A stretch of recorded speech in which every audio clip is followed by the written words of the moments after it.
আসসালামু আলাইকুম বন্ধুরা। আজকে গিয়েছিলাম বেতবেড়িয়া অর্থাৎ পশ্চিমবঙ্গের নদীয়া জেলার চাপড়া থানার অন্তর্গত বেতবেড়িয়া গ্রামে। এই গ্রামে নতুন বাইচের নৌকা তৈরি হচ্ছে। প্রচণ্ড ভিড় জমেছে এই নৌকা তৈরি দেখার জন্য।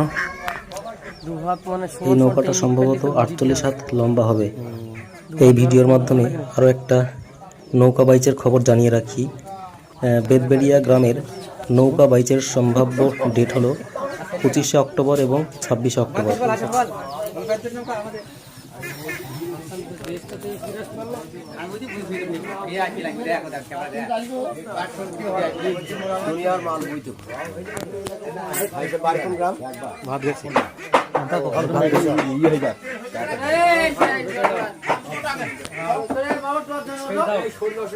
মুনি সেখানে থাকবে না, 4 দিন যাও না, 4 দিন যাও হইলো।